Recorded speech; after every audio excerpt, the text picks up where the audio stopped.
नमो तस्स भगवतो। साथियों, नमो बुद्धाय। मैं डॉक्टर बाल गंगाधर बागी, आपका स्टार नालंदा में स्वागत है। साथियों, आज मैं एक ऐसे विशेष विषय के बारे में आपको बताना चाहता हूं कि आप सुनकर के हैरान रह जाएंगे। अक्सर तथागत गौतम बुद्ध पर ये इल्ज़ाम लगाया जाता है कि जब वो सिद्धार्थ गौतम थे तब वो रात में अपने राजमहल से अपने बीवी और बच्चों को सिद्धार्थ गौतम ने पुत्र राहुल को और यशोधरा को रात में छोड़कर सोते हुए चले गए। ये बात पूरी तरीके से झूठी है और अफवाह है। इस बातों पे जरा सा भी ध्यान नहीं देना चाहिए। लेकिन साथियों, कुछ नारीवादी ऐसी हैं, भारतीय नारीवादी खास करके, जो तथागत बुद्ध पर सीधे सीधे इल्ज़ाम लगाती हैं कि वो घोर नारी विरोधी थे और वो सिद्धार्थ गौतम जब थे तब वो यशोधरा को और पुत्र राहुल को रात में सोते हुए छोड़ करके चले गए। कुछ नारीवादी तो यह भी इमोशनल ब्लैकमेल करती हैं। वो ये भी कहती हैं कि सिद्धार्थ का बुद्ध बनना आसान है लेकिन यशोधरा का बुद्ध बनना आसान नहीं है। उस पर वो ये कहती हैं कि वो सिद्धार्थ को रात में छोड़ करके नहीं जाती। ये बातें पूरी तरीके से अफवाह हैं। इन बातों पर जरा सा भी ध्यान नहीं देना चाहिए। लेकिन इन बातों को आप भली भांति तब समझ पाएंगे जब आप इस वीडियो को पूरा देखेंगे। मैं इसलिए नहीं कह रहा हूँ कि आप पूरा वीडियो देखिए, लेकिन अगर आप नहीं देखेंगे तो आप नहीं समझ पाएंगे, क्योंकि आप जो अभी तक सुनते आए हैं वही चीज़ें आपके जहन में, माइंड में रह जाएंगी जो है। तो साथियों, हम देखते हैं कि सिद्धार्थ गौतम कपिलवस्तु के राजा शुद्धोधन के पुत्र थे। कपिलवस्तु वर्तमान सिद्धार्थ नगर के पिपरहवा स्थान पे है और गनवरिया उनका राजमहल है जो सिद्धार्थ यूनिवर्सिटी के ठीक सामने है।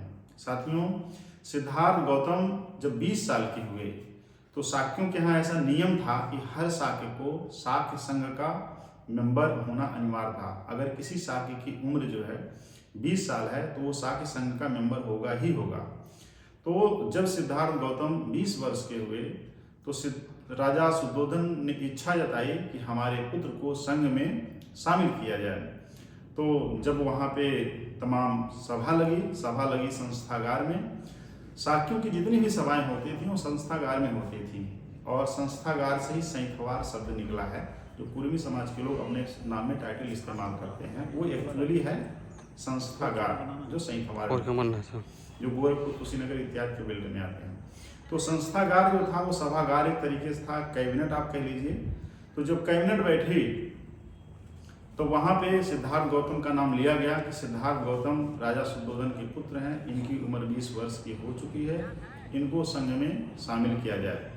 तब लोगों ने 3 बार उनका नाम प्रोनाउंसिएट किया कि अगर किसी को आपत्ति है तो हाथ उठाए। तो वहाँ पे किसी ने जो है उनके खिलाफ हाथ नहीं उठाया और वो संघ के सदस्य बने।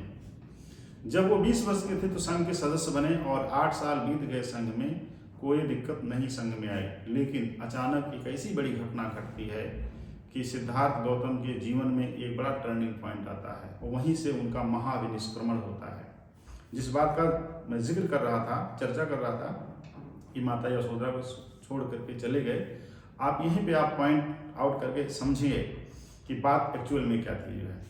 साथियों, वो शाक्य के मेंबर थे, शाक्य कपिलवस्तु में के रहने वाले थे। लेकिन साथियों, उनका जो ननिहाल पक्ष था वो था कोली।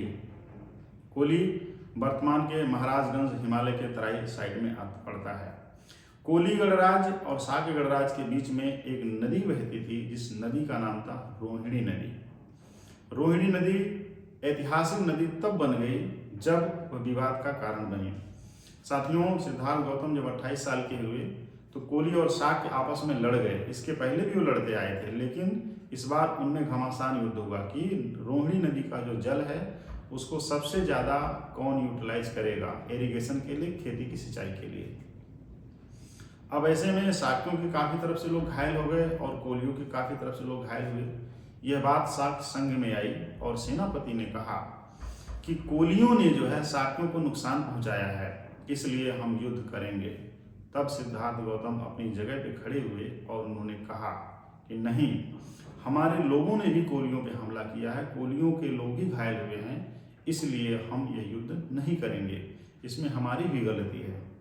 तब सेनापति ने कहा कि नहीं, तुम शाक्य मेंबर का सदस्य होने से पहले जो आपने ओथ लिया है उसको जो है आपको पूरा करना पड़ेगा। साथियों मैं आपको बता दूं उन्होंने ओथ क्या लिया था। उन्होंने शपथ ग्रहण समारोह के समय में उन्होंने कहा था कि मैं शाक्यों के हितों की रक्षा के लिए तन मन और धन से समर्पित रहूंगा। उसमें यह भी ओथ था, दूसरा था कि मैं कैबिनेट जब भी बैठेगी तो मैं उसमें अनुपस्थित नहीं रहूंगा। तीसरा पॉइंट ये था कि बिना किसी का पक्ष लिए या बिना किसी के प्रभाव में आए मैं सही बात कहूँगा, सही का फैसला लूँगा। और चौथा पॉइंट ये भी था बहुत डेमोक्रेटिक वे में, इसलिए शाक्य को गणराज्य कहा जाता है कि वहाँ डेमोक्रेटिक पॉइंट्स थे और डेमोक्रेटिक संस्थाएं थी जो डेमोक्रेसी को जो है बरकरार रखती थी जो है, इसलिए उसको गढ़ कहा जाता है। रिपब्लिकन का उसमें कॉन्सेप्ट इसीलिए आया था जो है। चौथा पॉइंट ये था कि सिद्धार्थ गौतम को अगर कोई बात संघ में गलत लगती है, त्रुटिपूर्ण लगती है, तो वह अपनी बात को संघ में रख सकते हैं और वो अगर उनको किसी भी बात पे गुस्सा आता है तो उनको गुस्सा नहीं करना है, उनको संघ के खिलाफ किसी भी अविश्वसनीय या त्रुटिपूर्ण तथ्यों की तरफ ना जा करके फैक्चुअल बात करनी होगी।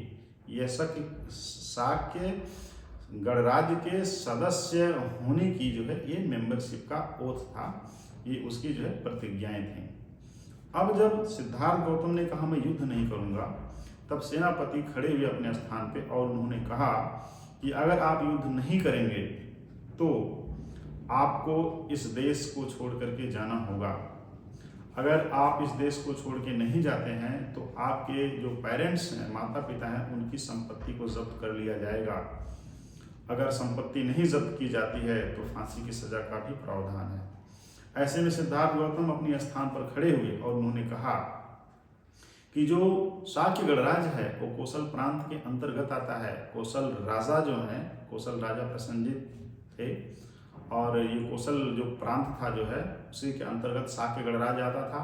और कौशल प्रांत की जो बाउंड्री थी जो है वो राजगीर से लगती थी जो बिहार में पड़ता है, और इधर हिमालय के तराई के बेल्ट को पूरा शामिल करता था जो है, पूर्वांचल के बेल्ट को जो है ये क्या नाम है, राजा प्रसन्नजित का कौशल प्रांत, जिसकी राजधानी जो है साकेत भी थी, श्रावस्ती भी थी। तो साथियों सिद्धार्थ गौतम ने कहा कि राजा कौशल के जो राजा हैं ये उनका जो शाही फरमान है उस शाही फरमान में ये लिखा हुआ है कि शाक्यों को किसी भी व्यक्ति को किसी भी अपराध में लिप्त होने पर मृत्यु दंड की सजा देने का प्रावधान नहीं है।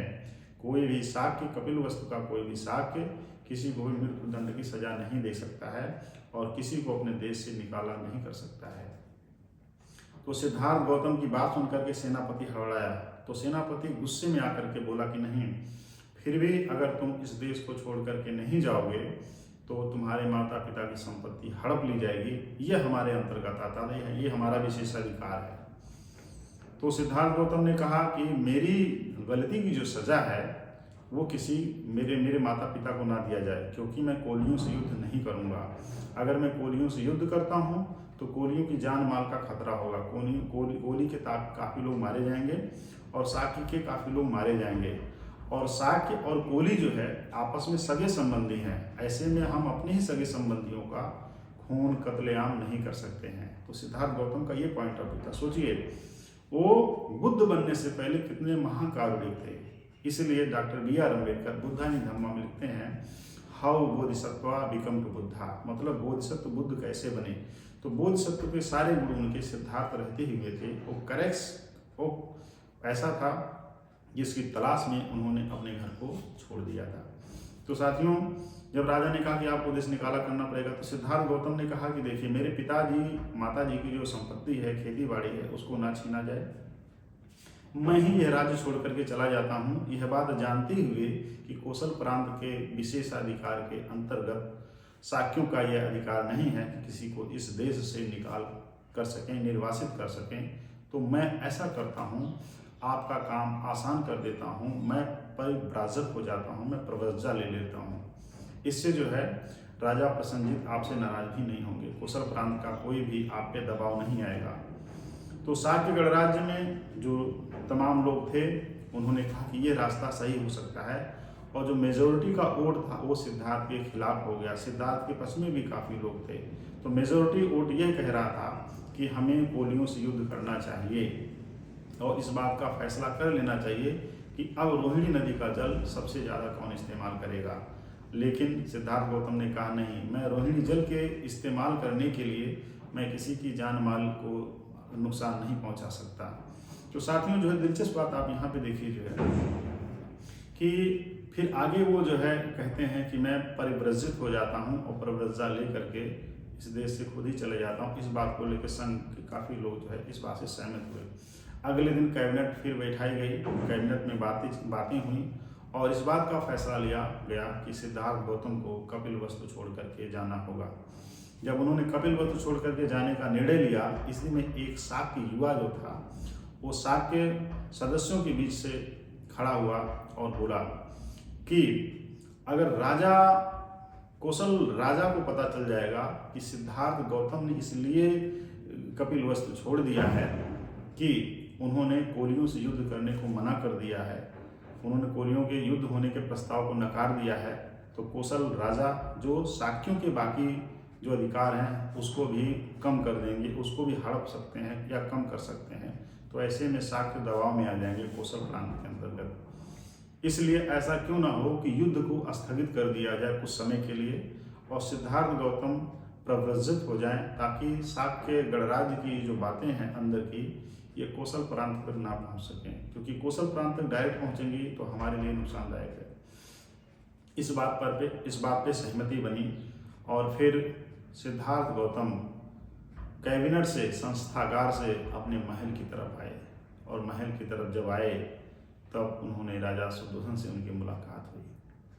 राजा शुद्धोधन उनकी बात सुन करके बहुत रोए और बोले, बेटा तुम्हें युद्ध करना चाहिए। तब सिद्धार्थ गौतम ने कहा कि पिताजी, मैं अपने ही सगे संबंधियों की पानी के जल के लिए हत्या नहीं कर सकता और किसी की हत्या करना किसी समस्या का हल नहीं है। तब राजा शुद्धोधन ने कहा कि नहीं बेटा, जिस तरीके से शाक्य गणराज्य में, शाक्य संघ में यह बात आई है, यह फैसला लिया गया है कि युद्ध को कुछ दिन के लिए विराम कर दिया जाए, ठीक तुम भी अपनी प्रव्रजा को यहाँ से निर्वासन को कुछ दिन के लिए विराम कर दो। सिद्धार्थ गौतम ने कहा नहीं, मैंने जो अपनी बात का कमिटमेंट वहाँ पे किया है कि मैं यथाशीघ्र ही कपिलवस्तु छोड़ करके चला जाऊँगा, तो मैं अपनी बात से मुकर नहीं सकता। अगर मैं अपनी बात से मुकरता हूँ इट मीन्स कि मैंने वहाँ पे गलत तरीके से प्रतिज्ञा लिया है या मेरी जो बात है वो गलत साबित हो जाएगी। राजा शुद्धोधन बहुत निराश हुए, बोले कि क्या करें, बेटा तो समझ पा नहीं रहा है। उसके बाद वो प्रजापति गौतमी के पास गए। माता प्रजापति गौतमी काफ़ी निराश थी। बोली कि बेटा ऐसा है कि अभी तक तुम राजमहलों में थे और अब तुम जो है जंगलों में जानवरों के बीच में कैसे रहोगे। ऐसा करो कि तुम ये फैसला छोड़ दो।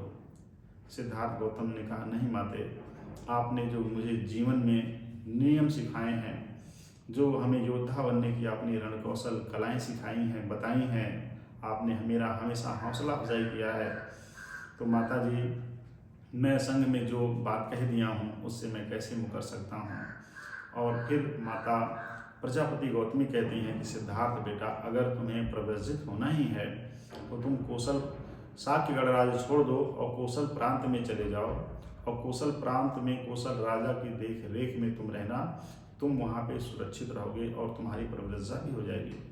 तब सिद्धार्थ गौतम ने कहा कि माता जी, ये जो शाक्य गणराज्य है कौशल प्रांत के अंतर्गत आता है और अगर मैं शाक्य गणराज्य छोड़ करके जाता हूँ, कौशल गणराज्य में कौशल प्रांत में रहता हूँ, तो इससे क्या होगा कि मेरे पब्लिक शेम होगा, लोग मुझ पर हंसेंगे कि सिद्धार्थ गौतम अपनी बातों से मुकर गए और घर छोड़े तो घर में ही रह गए, इसलिए माता जी मुझे जाना होगा।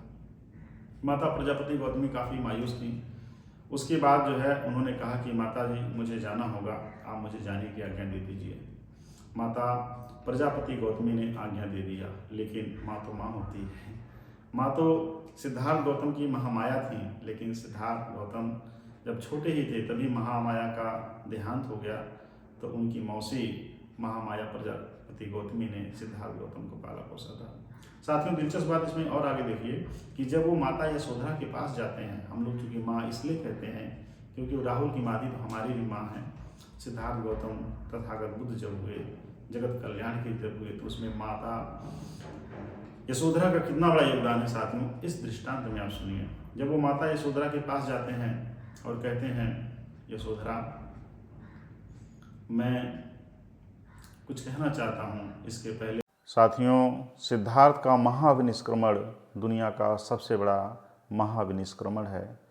अपने राजमहल को छोड़ देना, अपने माता पिता को छोड़ देना, अपने बच्चे को छोड़ देना, अपनी पत्नी को छोड़ देना। भारद्वाज के आश्रम में जब वो गए थे, जब उनका सर मुड़ने का संस्कार हो रहा था, उसके पहले उन्होंने अपने सारे आभूषण त्याग दिए। सारे आभूषण को उन्होंने अपने प्रिय सारथी चन्ना को दे दिया। और जब उनका सर मुड़ा गया तो वो चीवर धारण करने के बाद आगे बढ़ते हैं और भारद्वाज ऋषि के आश्रम से निकल करके अनुमा नदी के तट पर बढ़ते हैं। उनके दिलचस्प बात आपको बता दूं साथियों, जो है जो उनके राजसी आभूषण थे, जिसको उन्होंने चन्ना को दिया था, अपने सारथी को दिया था, चन्ना ने उस गहने को आभूषण को जो है महाप्रजापति गौतमी को दे दिया।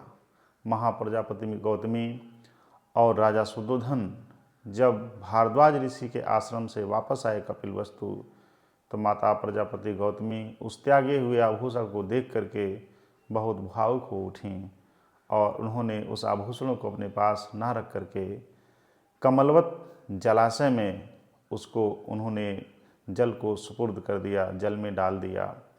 साथियों, ये बड़ी दिलचस्प बात है कि माता प्रजापति गौतमी कितने लाड प्यार से सिद्धार्थ गौतम को पाली पोसे थे। भारद्वाज ऋषि के आश्रम से निकल करके सिद्धार्थ गौतम जब अनुमा नदी की तरफ बढ़ते हैं तो कपिलवस्तु के आगे पड़ता है बर्डपुर, बर्डपुर के आगे पड़ता है नौगढ़ और नौगढ़ के आगे पड़ता है बांसी, और बांसी से 25-30 किलोमीटर की दूरी पर पूरब दिशा में अनुमा नदी बहती है। अनुमा नदी की तरफ जब वो बढ़ते गए तब उन्होंने देखा कि कपिलवस्तु के राज्य के तमाम लोग उनके पीछे पीछे आ रहे हैं, साकगढ़ राज्य के लोग उनके पीछे पीछे आ रहे हैं। तब उन्होंने कहा कि मेरे राज्य के भाइयों बहनों माताओं, मेरे प्रियजनों, आप मेरे पीछे मत आइए, मेरे पीछे आने का कोई आपका औचित्य नहीं है। आप अब कपिलवस्तु चले जाइए और आपको एक उपाय बताता हूँ कि कोलियों और शाक्यों में लड़ाई ना हो, उसके लिए आप लोग जनमत इकट्ठा कीजिए और लोगों में राय बनाइए कि हम कोलियों से युद्ध नहीं करेंगे, क्योंकि कोलियों से अगर हमारा युद्ध होता है तो बड़ी संख्या में कोली और शाक्य दोनों का नुकसान होगा। यही होता है कि तमाम राज्यवासी लौट आते हैं और राज्य में चर्चा इस बात की चलनी शुरू हो जाती है कि राजा का बेटा महल को छोड़ करके चला गया। चारों तरफ इस बात का शोर है, पूरा नगर जो है, पूरा कपिलवस्तु, पूरा साक्यगढ़ राज शोकाकुल है।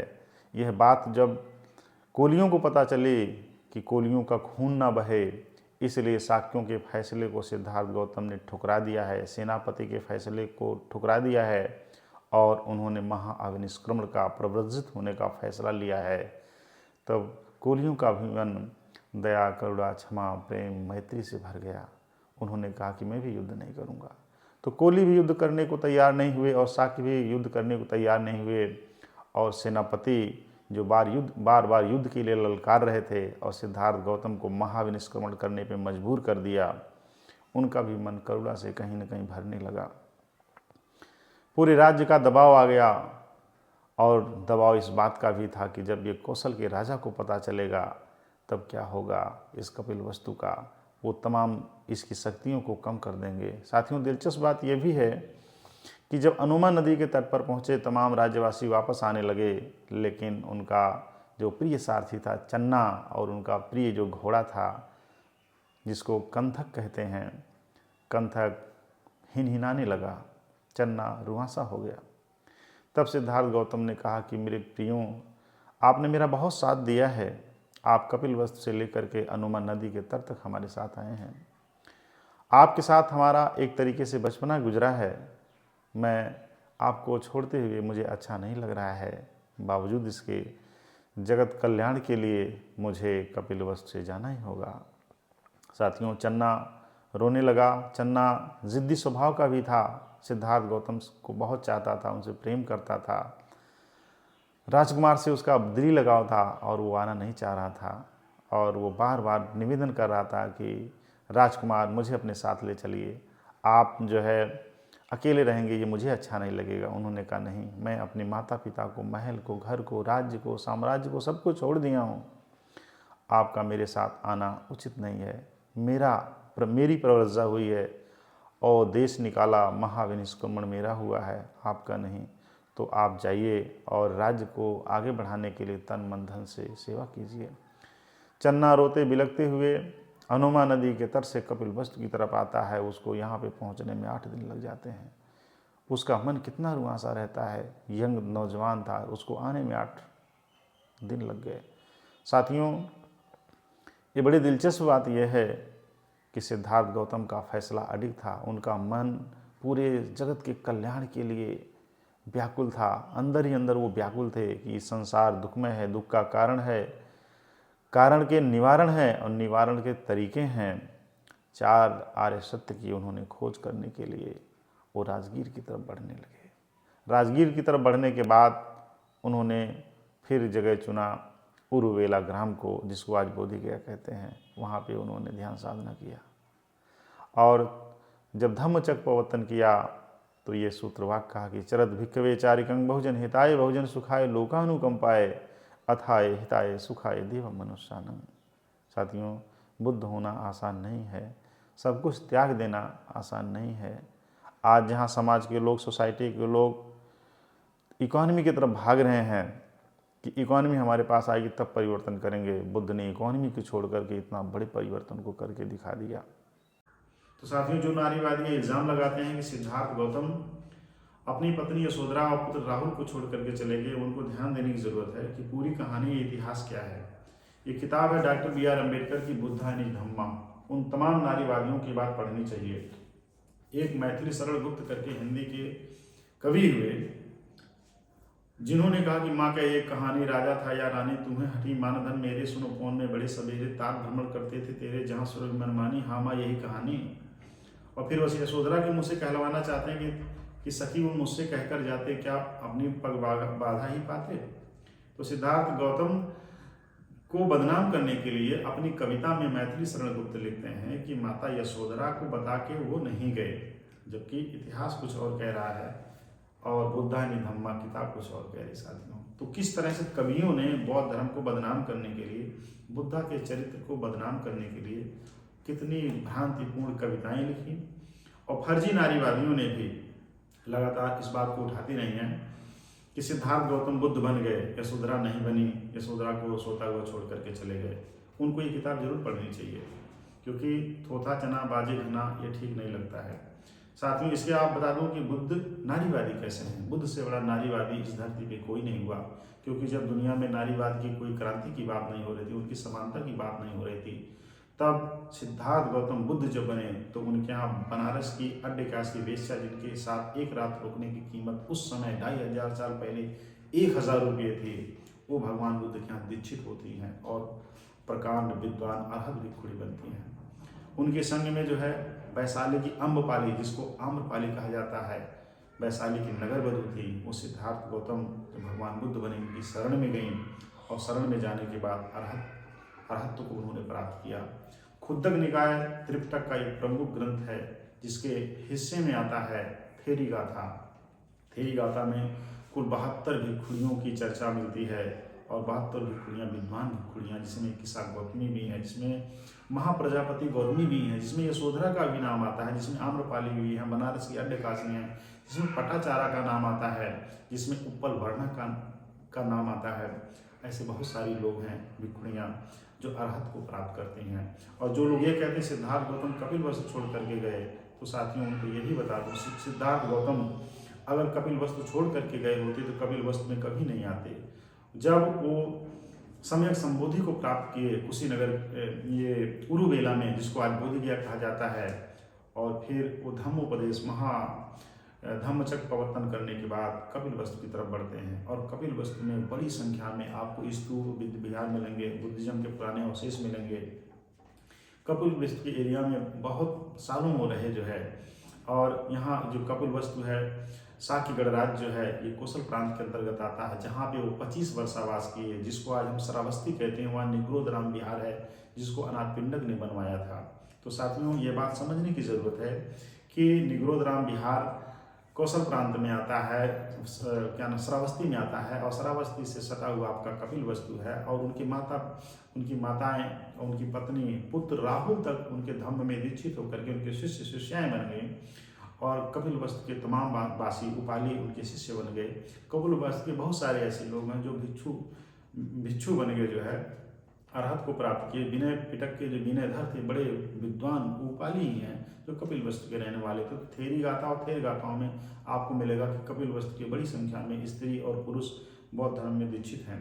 तो साथियों सिद्धार्थ गौतम कपिलवस्तु छोड़ करके गए, यह भी बात अनुचित है, क्योंकि बात कहने का जो तरीका है वो समझने की बात यह है कि आप तमाम लोग यूनिवर्सिटी कॉलेज विश्वविद्यालयों में और तमाम देश विदेश में पढ़ते हैं, आप अपने घर को छोड़ के जाते हैं कि नहीं जाते हैं? क्या आपके घर में कोई कॉलेज यूनिवर्सिटी लाइब्रेरी पुस्तकालय उस तरह से है जो इंटरनेशनली आपको रिसर्च करा सके? आप जाते हैं, हिंडोल होते हैं। सिद्धार्थ गौतम ठीक उसी तरीके से ज्ञान की परंपराएं जो उस समय थी अपने घर को छोड़ करके गए, और जब ज्ञान अर्जित की तो फिर अपने घर आए, और अपने घर के अपने गांव घर और अपने नगर वासियों को, प्रांत वासियों को, राज्य के लोगों को, देश के लोगों को उन्होंने बुद्धिज्म का सम्यक संबोधि का ज्ञान दिया। इक्वलिटी, लिबर्टी, जस्टिस, फ्रेटर्निटी की उन्होंने बात किया। बुद्ध ने कभी भाईचारे की बात नहीं की, बुद्ध ने कभी बहनचारे की बात नहीं, क्योंकि भाईचारे में भाई छूट जाता है और बहनचारे में बहन छूट जाती है। बुद्ध ने फ्रेटर्निटी की बात की, इक्वलिटी की बात की, जस्टिस की बात की, क्योंकि साथियों थर्ड जेंडर जो होते हैं वो भाई नहीं है और बहन नहीं है, उनकी जो कैटेगरी है थर्ड जेंडर की, उनकी एक अलग पहचान, उनकी एक अस्मिता है। इसलिए बुद्धा ने फ्रेटर्निटी की बात की। Doctor B.R. Ambedkar Indian constitutional debate में फ्रेटर्निटी की बात की। बहनचारा भाईचारा जो पूरी तरीके से समग्रता को नहीं रखता है साथियों, जो है इस बात को समझने की ज़रूरत है। तो भगवान बुद्ध के समय ऐसे ऐसे लोग थे जिनके हाथ में कोढ़ हो गया था, वो उनके धम्म में दीक्षित हो गए। जो पटाचारा थी पूरी तरीके से नग्न अवस्था में थी, जो भगवान बुद्ध से मिली, क्योंकि जिस तरह से उनकी दिमागी स्थिति हो गई थी, सब लोग कह रहे थे भगवान बुद्ध अमृत मिल गए, ये स्त्री मन से विक्षिप्त हो गए, लेकिन उसको भी धम्म में दीक्षित करके सही मार्ग पे लाते हैं। क्योंकि साथियों तमाम लोगों के जीवन में किसी न किसी तरह की परेशानियां हैं, समस्याएं हैं। कौन इंसान किस परेशानी से जूझ रहा है या जूझ रही है हम नहीं जानते हैं। सिद्धार्थ गौतम, भगवान बुद्ध इस बात को बड़ी अच्छी तरीके से समझते थे, क्योंकि ह्यूमन साइकोलॉजी अगर बाकायदा तरीके से शुरू होती है वो बुद्धिज्म से शुरू होती है। पॉजिटिव साइकोलॉजी में आप बुद्धिज्म को पढ़ेंगे साथियों, बुद्धा किसी के फेस को देख करके समझ जाते थे इसकी मनोस्थिति क्या हो सकती है। तो पूरे स्त्री जगत के कल्याण के लिए उन्होंने स्त्रियों में जितनी वैरायटीज हो सकती है, वैरायटी ना कहें या ये कहें कि जितने डिफरेंसेज हो सकते हैं, या जैसे गर्ल्स हैं, बॉयज़ हैं, लड़की है, औरत है, बूढ़ी है, गरीब है, अमीर है, पढ़ी लिखी है, विद्वान है, नगर में है, गांव में है, शहर में है, उन्होंने हर तरह की महिलाओं का ध्यान दिया। इसीलिए साथियों आप पाएंगे त्रिपिटक साहित्य का अध्ययन करते हुए बुद्धिज्म में कि वहाँ पे नगरवासियाँ भी बहुत बिछुड़ियाँ मिलेंगी आपको, जो खेती किसानी करती हैं वो भी आपको बहुत बिछुड़ी मिलेंगी, वह भी बहुत बिछुड़ी मिलेंगी, जो जंगलों में रहती हैं, कछारों में नदी झील पोखरों के किनारों रहती हैं वह भी आपको बहुत बिछुड़ी मिलेंगी, जो प्रोस्टिट्यूशन की लाइफ जी रही हैं वह भी बहुत बिछुड़ी मिलेंगी, जो जिनको समाज ने नकार दिया है वह भी बहुत बिछुड़ी मिलेंगी, जो मेंटली डिस्टर्ब हो गई हैं। तो साथियों तमाम धर्मों से अगर ये सवाल किया जाए क्या बुद्धा ने जो स्टेप लिया महिलाओं के बारे में, उनकी स्वतंत्रता के बारे में और धर्म गुरु बनाने के लिए, क्या बाकियों ने लिया, यह प्रश्न मैं छोड़ रहा हूँ, इसका जवाब आप अपने मन में ढूंढिएगा। क्योंकि 2500 साल पहले जब दुनिया के तमाम लोग उस तरह से महिलाओं के बारे में नहीं सुनते थे, तब बुद्ध के बगल में बैठ कर के बौद्ध भिक्षुणियाँ विनय पिटक की बात करते थे, मध्यम निकाय की बात करती थी, तब बौद्ध भिक्षुणियाँ बुद्धिज्म के सम्यक दर्शन पे बात करती थीं, तब बौद्ध भिक्षुणियाँ मध्यम मार्ग पे बात करती थीं।